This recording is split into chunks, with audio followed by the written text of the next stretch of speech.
Hey, welcome to the conversation. You're with Andy Mason, and this is the Heaven in Business podcast where we help you navigate the messy intersection of faith, family, and business. Today, I've got 3 stories for you and a challenge. And if I just cut straight to the point, the challenge is, where are you avoiding uncomfortable, challenging, not my responsibility? Where are you having those conversations with yourself? And I want to challenge you that perhaps the solution or the thing that you are looking for is actually just beyond your comfort, and it's just beyond what you would say or might say. That's not my responsibility. So 3 stories. Well, actually, probably more stories, but here's some keys. I'm just back from Switzerland. We had an incredible time over there. Just went over for a workshop and then to meet with a bunch of different people. In some of those interactions, we were talking about delay and disappointment. There are so many people around me right now that are dealing with that delay and disappointment. And some are blaming others, some are blaming the spirit realm, some are blaming all sorts of things. In many cases, it's 2. It's 1, it's our own character and things that need to change in us in order to step into what God is going. Secondly, actually, I see God doing a bunch of things where it seems like he is literally holding people back. Why?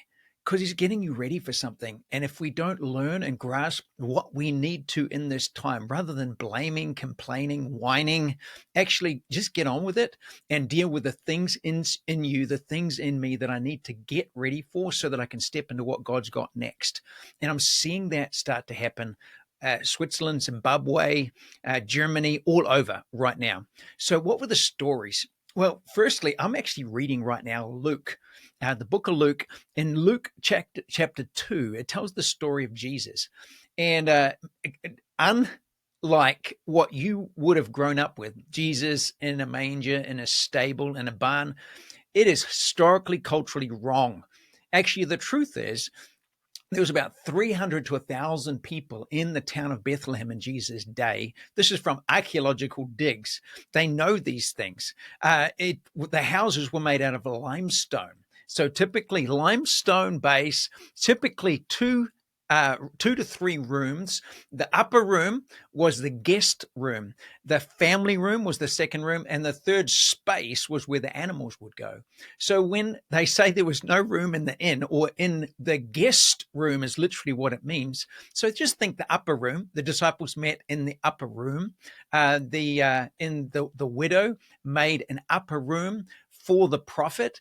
That's where the guests would stay in their homes. It was communal, multi-family, multi-generational living in these homes. So just think your grandparents, your parents, and you with your wife and your kids. That's kind of what it was like. And then at night, they'd bring their donkey, their couple of sheep to keep things safe. They would bring them inside the house in that lower area, which was a place of safety and a place of feeding. And they would have a manger. It was limestone. And the manger was literally, or a feeding trough, was dug into the floor or into the wall. So what happens? Jesus shows up with his wife, who's heavily pregnant, and hospitality is sacred. So there's no way they would have turned away Mary with a baby.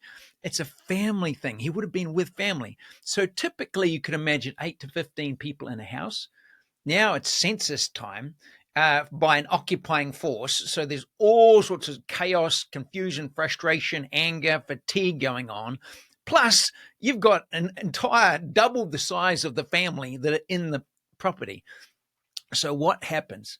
You cannot stay in the guest room because that's already occupied. What you can do is you can stay in the family room. That's where they would do the cooking, the cleaning, the washing, the ironing. Probably not ironing.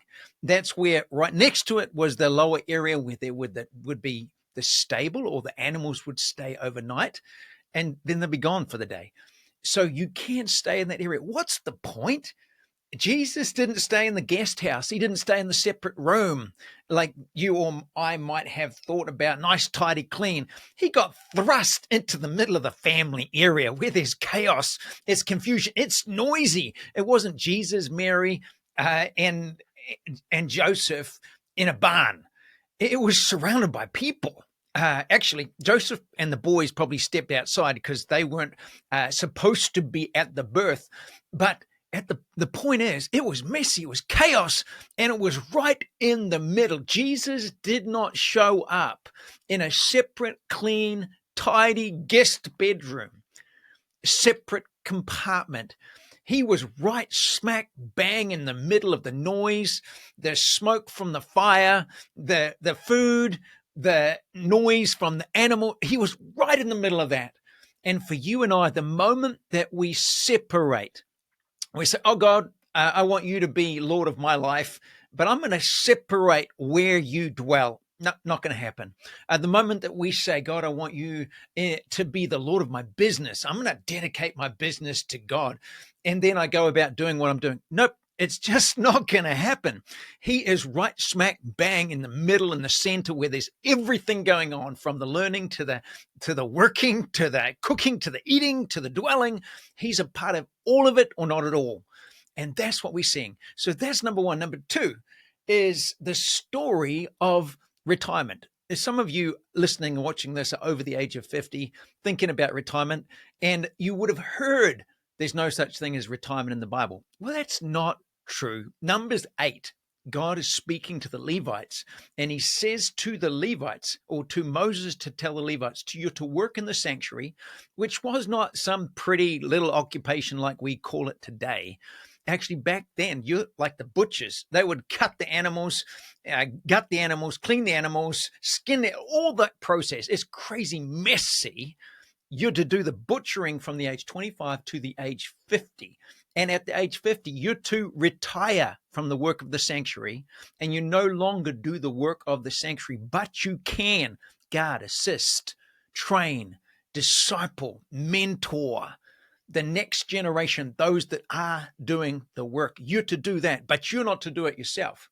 So number one, Jesus jumps not into a compartment, not separate, not into a clean guest room, that he's right in the smack bang messy middle. Number two, there is no retirement. It's just repurposing and engaging again, but in a different way. It's different to what you're used to. It's not going down to Florida and getting a golf cart and a boat and a golf course. It's actually repurposing what you're doing, but looking at it differently. Third story, it's the story of the book of Esther. At the start of the book, it talks about the timing. And then before we see the introduction of Esther, we see the introduction of this man called Mordecai.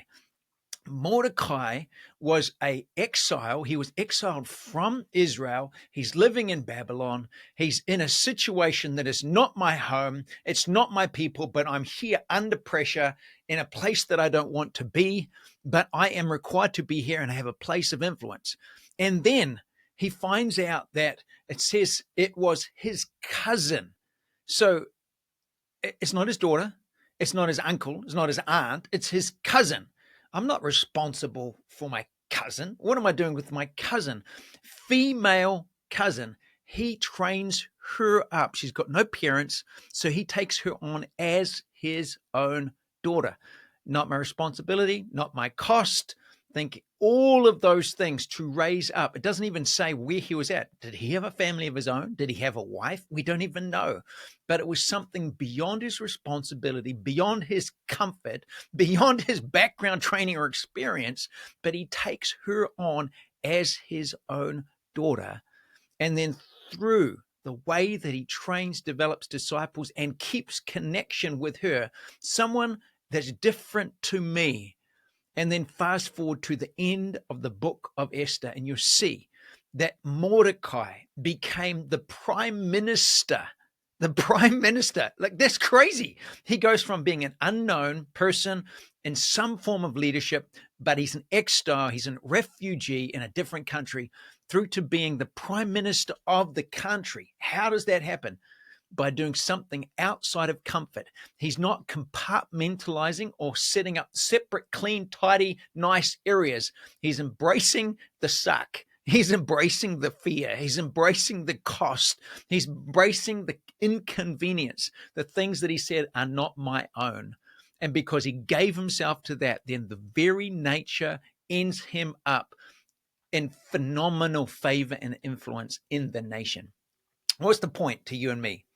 Of all that I'm learning and watching, I'm being confronted. Where have I drawn lines and boundaries supposed to be good, but they're actually stopping me stepping into what God's got? So one of those is a particular nation. And I've said, I'd never go there. I'd never go. I like the food, but oh man, every part of it just thinks no way. And yet that nation is rapidly growing and influencing the business community around the world. And I got confronted with that and realizing, oh, dang it, not my responsibility. It is my responsibility. God, you lead me wherever you want me to go. I don't want to just contain you to a nice, safe guest bedroom, guest office, quiet time. I want to involve you in everything. And if you're going to invite me into the fullness that you want for us, you said all nations. And that's one nation I'm going to say yes to. You just lead me. That's one area. Another area is mentoring, training, discipling the next generation. We're about to launch a Heaven and Business growth path to intentionally add a mentoring component to what we do. Some of you, it doesn't matter about age. It's actually, I need a mentor and I need to mentor. And we're going to start to launch that coming up February next year. Why? Man, I'm not comfortable with this. It's going to tie me down to something. I'm going to have to be there every single time, training, pouring, answering questions. I want to just run and do what I want to do. Yeah, but you got to embrace the suck and go beyond you and no longer have a nice, clean, tidy guest room, but actually invite and jump right into the middle, because that's where you'll find Jesus is doing awesome things. So I don't know about you, but here's the questions. Where have you avoided, compartmentalized, separated, made things nice, clean, tidy, and called it boundaries, but actually God's saying, I want to jump right into the messy middle. Secondly, who are you mentoring and who is mentoring you? This is about getting beyond, not my responsibility. Yeah, it is. The very thing that you're saying that is probably the area that God's wanting to convict you or invite you into in order to see prime ministers, nations, people groups influenced and saved. And finally, I just invite you to walk with us. Check out heaveninbusiness.com/growth-path. Be one of the first ones to jump in there. You can jump on the wait list. You'll find out about that. There's free, there's self-guided, there's mentor accelerated. And we'll tell you more about that in the upcoming months, or you can work with us individually. We've got a team of people that we're looking to grow that can help you individually in a group or as a mentored wider group to grow in partnering with God at work, building better business and multiplying kingdom impact.